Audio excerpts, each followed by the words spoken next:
বিএনপির রাজনৈতিক সমাবেশে অংশ নিয়ে বক্তৃতা দিয়ে নিজের রাজনৈতিক পরিচয় কিংবা রাজনৈতিক চিন্তাভাবনা কিংবা দর্শন দেশের মানুষের কাছে একদম খোলা বইয়ের মতো ওপেন করে দিয়েছেন তামিম ইকবাল খান। তামিম ইকবালের এই রাজনৈতিক দর্শন হুট করে সামনে আনার মূল কারণ কি? তিনি কি এমপি হতে চান, মন্ত্রী হতে চান, নাকি ক্রিকেট বোর্ডের ডিরেক্টর হতে চান, নাকি বাংলাদেশ ক্রিকেট বোর্ডের প্রেসিডেন্ট হতে চান তামিম ইকবাল খান? চট্টগ্রামে নিজের হোম টাউনে তিনি বিএনপির সমাবেশে অংশগ্রহণ করেছেন, বক্তৃতা দিয়েছেন।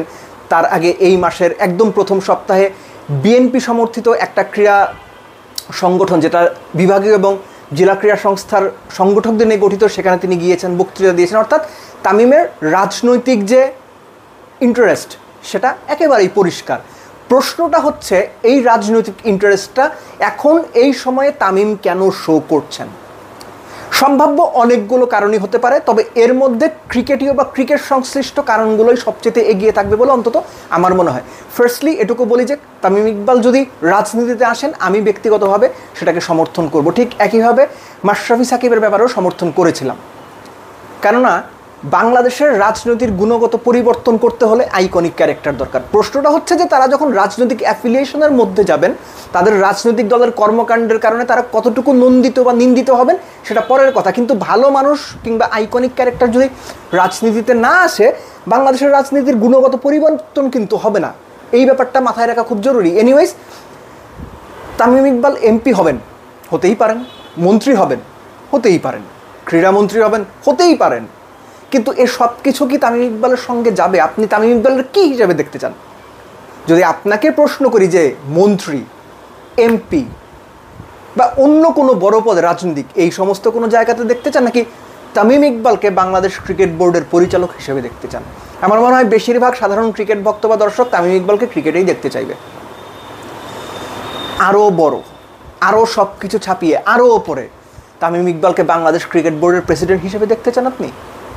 হতেই পারেন, এবং সেটার কারণেই তামিম ইকবালের এই রাজনৈতিক সন্ধি কিংবা অ্যাফিলিয়েশন কিনা এই প্রশ্নটা আলোচনা হচ্ছে।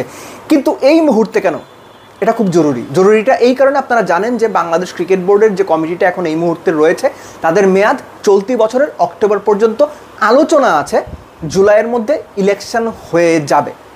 সেটা যদি হয়, সময় আছে 2 মাসের মতো। সো তামিম ইকবাল যদি সেই ইলেকশনে নিজেকে দাঁড় করাতে চান, তাহলে এখন থেকেই তো প্রস্তুতি নিতে হবে এবং এখন থেকেই কোনো একটা পার্টিকুলার প্যানেলের সঙ্গে এনগেজ হতে হবে।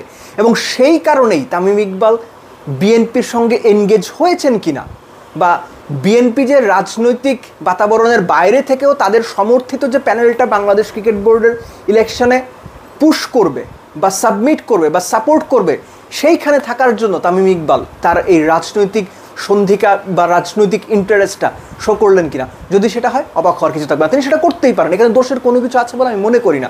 তিনি যদি মনে করেন তিনি বাংলাদেশ ক্রিকেট বোর্ডের ডিরেক্টর হবেন এবং একই সঙ্গে বাংলাদেশ জাতীয়তাবাদী দল বা বিএনপির রাজনীতির সঙ্গে অ্যাফিলিয়েটেড থাকবেন, তাদের হয়ে রাজনীতি পর্যন্ত করবেন, that is absolutely fine, nothing wrong with that.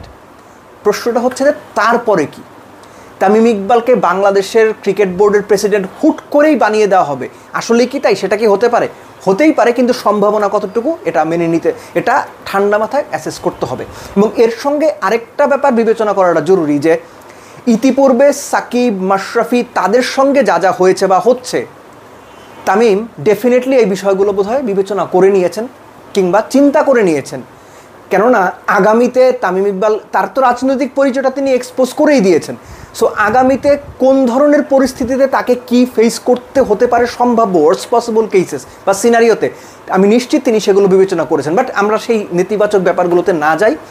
Tamim Iqbal রাজনীতির মাঠে পা দিচ্ছেন বা পা দিয়েছেন এবং ক্রিকেট বোর্ডে আসবেন বা আসতে যাচ্ছেন, কোন পরিচয়ে, কোন পদে, কিভাবে, এটা দেখার জন্য অধীর আগ্রহে অপেক্ষা করব। তবে একটা ব্যাপার না বললেই না, সেটা হচ্ছে বাংলাদেশের যে পঞ্চপাণ্ডব, তার মধ্যে তৃতীয় পাণ্ডব হিসেবে তামিম ইকবাল হয়তো রাজনীতিতে একটা বড় ভূমিকা রাখতে যাচ্ছেন।